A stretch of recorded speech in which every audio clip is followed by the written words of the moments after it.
about some subject.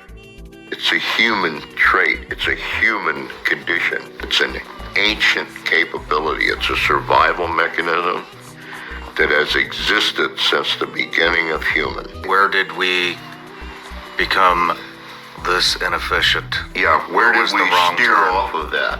Because with that, there's no need for language. Right, there's no need for language. People, when they interact, don't realize it. But some are being psychic and some are not. It's a human trait. It's a human condition. Psychic functioning is normal with human beings. It's the norm. The difficulty is, I think, comes out of the fact that it's an ancient capability. It's a survival mechanism that has existed since the beginning of human. And as at the very beginning, we didn't have a language of detail where we could interact together and speak in great detail with one another about some subject. Or when we were going into a valley to hunt, we maybe went to our guide, our witch doctor, our leader, whoever, who was probably the most psychic person in the entire group, who said, hunt on the south section of that valley. And we would hunt there and find plenty of game, where if we hunted anywhere else, there wouldn't be. Or if we said, okay, we're going back to our old hunting grounds. There's 3 caves there. Which one should we meet at? Meet on the westernmost one. Don't meet on the other 2 because cave bears are living there. If they come back and find us there, they will kill us all. So it's a survival mechanism. People understood what their minds were telling them about their environment and everything. They had no other way of judging it. It makes a lot of sense. Where did we become this inefficient? Yeah, where did we steer turn? off of that? Because with that, there's no need for language. Right, there's no need for language. And why? Because we lived in very small family units. The biggest tribe of people was probably 9, 10 people, all birthed out of the same families. And so we were all intimately related to one another, fighting for survival. And so we could actually read one another's minds, or the very thoughts that others were thinking in our group. Why did that go away? Well, because small groups started banding together, because there is strength in numbers. And when you have strength in numbers, it trumps small units. Strength in numbers, however, opens a flaw in the reading of minds. Because now you're reading the mind of this guy who's got this woman as his primary mate, and they're not part of your original group. And you're now reading her mind, and he's reading your mind, and you're the one who winds up with a spear in the back. So that doesn't work.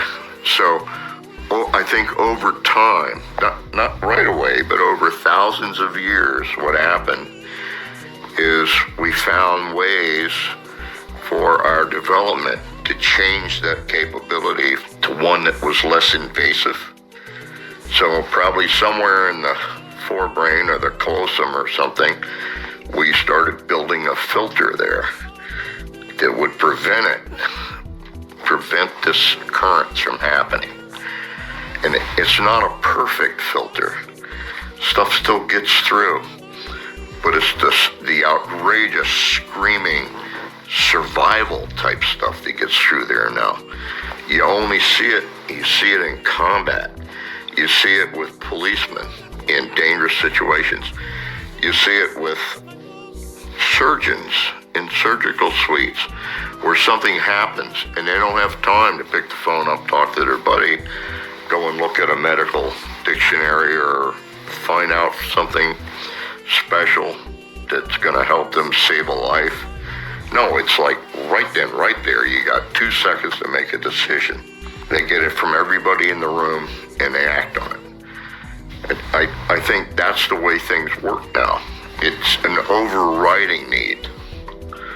It's interesting you said this because I mean, me and you just met this morning at breakfast, and I had a similar conversation.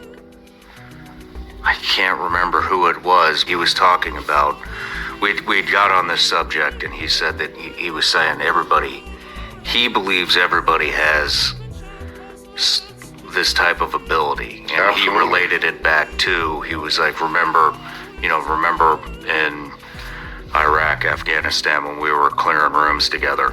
Yeah. And he's like, and you can pick up on the energy of who's in that room. And when I think of it like that, I mean, everything happens so fast. But that light shoulder tap by somebody behind you would slow you down maybe just enough.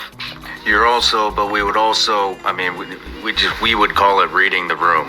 And so It would be, women, children, men, bad guys, good guys, and that is what you go off of. You go off your gut instinct, intuition, whatever you want to call it. The only time I saw that was at the Tet Offensive when we had to clear Pleiku City. I saw some of that then, where it's gut-wrenching to kick doors in. There's times when you don't have any problem kicking a door in and then ascertaining who's inside. There's other times when you just don't want to kick that door, It's kind of like, no, I'd rather like flashbang it first, then kick the door in. And it's an intuitive knowing that I need to do this. So does everybody can everybody access this, or is it a gift?